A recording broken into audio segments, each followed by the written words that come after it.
Hello everyone, I hope you've been well. I'm trying a slightly different video style today where these are some shots from my recent trip up to Palm Cove.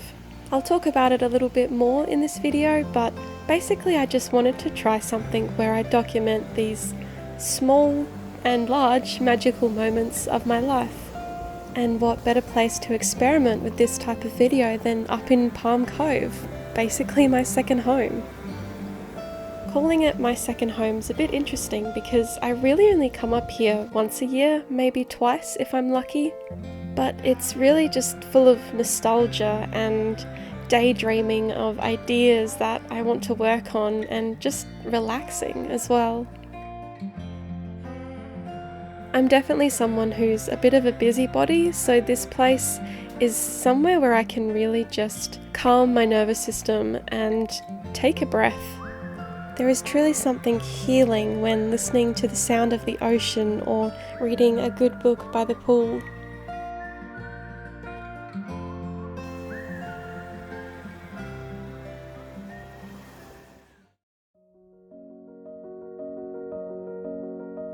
One unexpected thing that I found while up in Cairns was that they had this really wonderful Egyptian exhibition/museum setup. I was definitely one of those kids who was super into Egyptian mythology in primary school. I really loved it, and I still have such a soft spot for it all. This exhibition was truly amazing. It was a recreation of several different discovered tombs, and all of the details were truly amazing and beautifully made. It's just truly fascinating when you look at all of the details and the care that was taken, and really the reverence and how that shines through all these different methods and these treasures as well.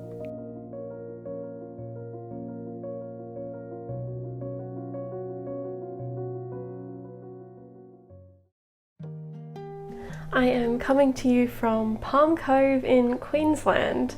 Currently I'm on a short holiday with my dad and it has been very fun so far. My mum was born in Townsville and then lived in Cairns as a kid before she came to Adelaide, so we still have a lot of family up here, and it's become a bit of a tradition. Ever since I was little, we would come up to Palm Cove specifically.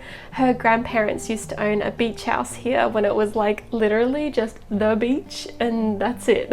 Nowadays it's definitely more of like the kind of luxury resort paradise vibe here, but it's still really lovely, and there's just something really special about crossing the road and ta-da, it's the beach. I've been thinking about trying this more kind of casual everyday life, I guess, vlogging, or like a visual diary almost of just interesting things that I get up to, some of my thoughts and meanderings, as well as I do tend to ponder on quite a few things. But since coming up here, I did bring a couple of books that I wanted to get into reading. Did I bring way too many? Yes. But to be fair, I don't know what genre I was going to be in the mood for, so I did bring a couple. I've got some ebooks as well, so I thought I'd share those first of all. Okay, starting off we have Lord of the Rings. Fun fact, I actually haven't ever read these. I didn't actually grow up with Lord of the Rings, the movies or the books, so it's kind of new to me still. This is like the beautiful illustrated edition, and I'm hoping to go to New Zealand this year, and so I feel like it's time to give this guy a bit of love. This is very heavy, probably not the ideal book to bring on a trip, but I'm not away for very long, so I kind of just used up the spare luggage space for books. Kind of jumping genre as well, I've got Sophie's World. This is a recommendation by my dad. It's very kind of like philosophical and one of those books that is almost breaking the fourth wall a little bit, or a bit like metaversey. So just in case I wanted something a bit more interesting. And then we also have Ender's Game. I haven't read or seen anything about Ender's Game, but I do know it is quite a popular sci-fi book, so I'm very excited to get into that. One of the other ebooks I've been reading is the Murderbot series. So good. The TV show was actually quite good as well, but I'm a huge fan of the books. They're relatively short, but they're so good. Such a funny, witty sci-fi series. Love it a lot. And then absolutely jumping genres again, we have Anne of Green Gables. The thing about some of these books is that I recently went through some of my mum's books. Would you know that book hoarding is hereditary because my mum is the same as me? So I did kind of pick a few books here and there that looked interesting to me, and there was another YouTube creator that was talking about the Anne of Green Gables series, so I was like, oh, okay, I don't actually think I'm gonna read this up here, but it was light and easy, so I packed it anyway.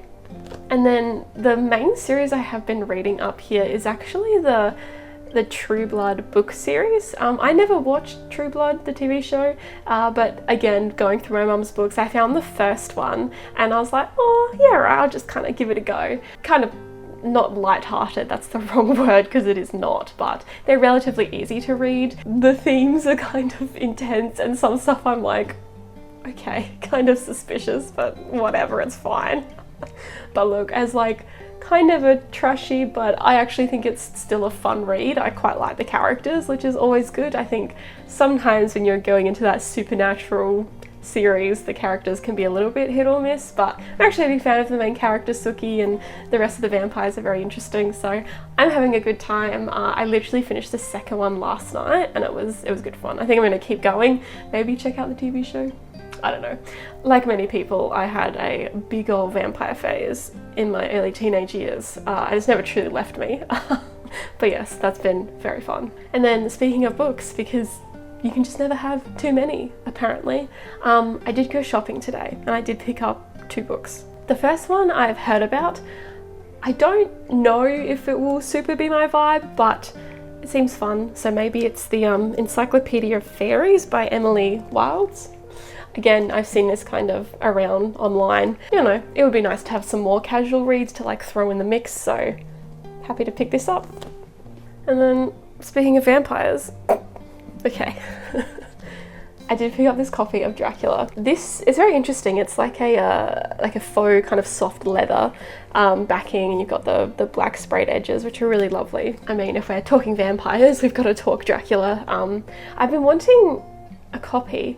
Actually, I think the only copy of Dracula I own is like the little orange penguin book one, which is good to have, but I always wanted like a pretty edition and I never quite found one I was super in love with. And some of the like, I guess hardback ones are a little bit more expensive. This one was pretty affordable. I think for me it was maybe like, how much was it? I think it was like $25 or something.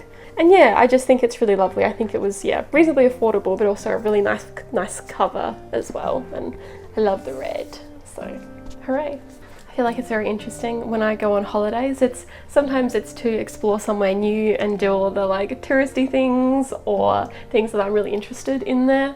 But then you have the more casual holidays where you're like, I want to sit by the pool and read my vampire books. And that's definitely been this holiday. We've still done a few things, but for the most part it has been quite casual, which it's just been a very hectic start to the year. So that has been very lovely. And I'll hope to capture a few more moments to share with you while I'm here, but until then.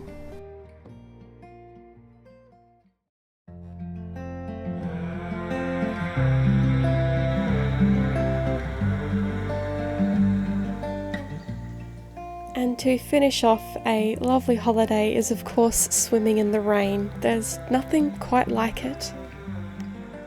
And until the next video, take care. Bye.